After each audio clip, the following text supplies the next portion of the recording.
Hello. I'm so glad that you have come to join us as we continue our journey doing Lectio Divina through First John. We're in chapter 2, verses 12 through 17 today.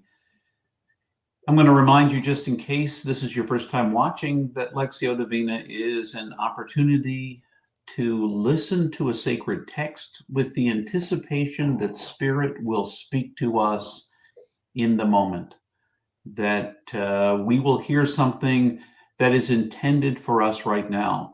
Something will lift from the text, that the word is alive, and it's not just the words on the page, it's the Spirit's the Spirit coming to us, mediated through those words. And so we listen from our heart. If you do Lectio at home, or have you never done Lectio at home, I encourage you to read the text not just to yourself, but aloud. When you read it aloud, you engage your body in hearing the message, as well as just your brain, because sometimes our brain skips over parts of a message because it has seen that before, or imagines it's seen it before, and it doesn't quite hear what the text might say. So when we engage our voice, we've got the vibrations of sound. We hear it in our ears. It vibrates because we're reading it to ourselves. It vibrates inside our head. So I want to invite you to slow down for a second. I'm slowing down for a second. Catch my breath. And I want you to listen for a word from the Lord. I will briefly pause afterwards, and at which point you can turn off the video if you want and just reflect on what image or word or phrase stood out to you and called to you. But if you continue on, it's a practice that I do, so I will share with you the text, or the part of the text that rose for me. For the last couple of weeks, I've been actually doing the reading of the text and have found that helpful. So I'm going to read to you today from 1 John chapter 2, verses 12 through 17. Listen for a word from the Lord. I write to you, children, because you have been released from your broken ways through the name of Jesus. I write to you, elders, because you have known the one who was there from the beginning.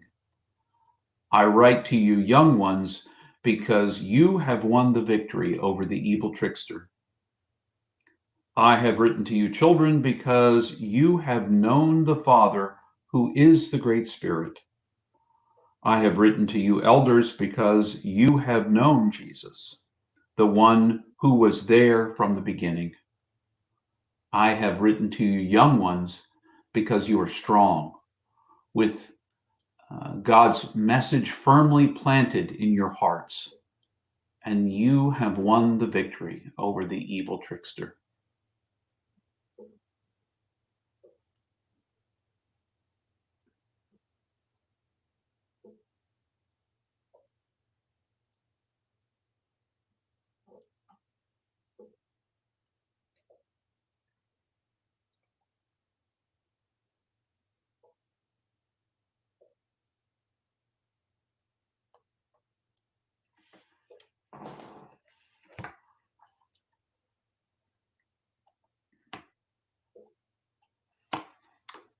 As I listen to the text today,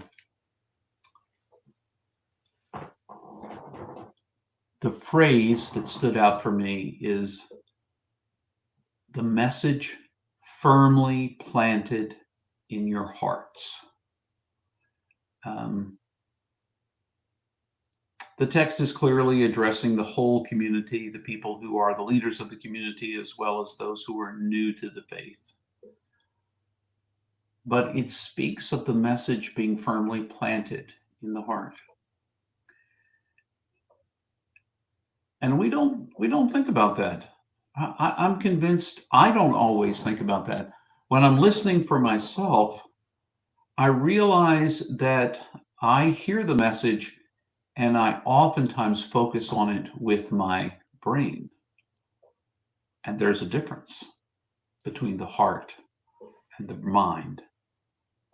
Here I can think about it. I can break it apart. I can be rational about it. But when it's planted firmly in my heart, the center of my being, the ground of my being, the heart as the receiver as the organ that receives communication directly from God.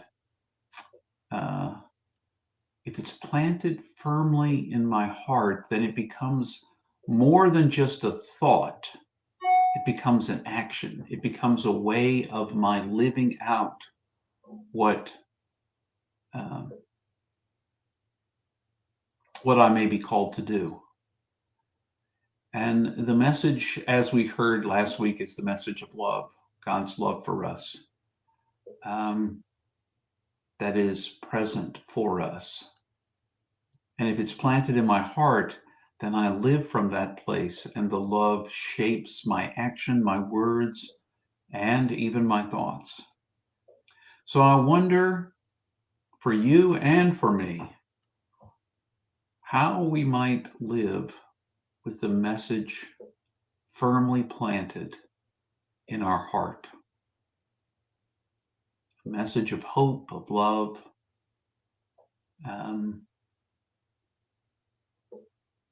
a message that we follow a different path than perhaps others might follow, a path of love that sets us free. Those are my thoughts in Lectio Divina today. I'd be interested, if you want if you'd share your thoughts. You can share them if you watched this on the Facebook page. I encourage you to share the phrase or thought that maybe spoke to you if you want. If you're watching this on YouTube, you could do the same thing if you're willing to share those things. But otherwise, until next week, when I come back to be present with you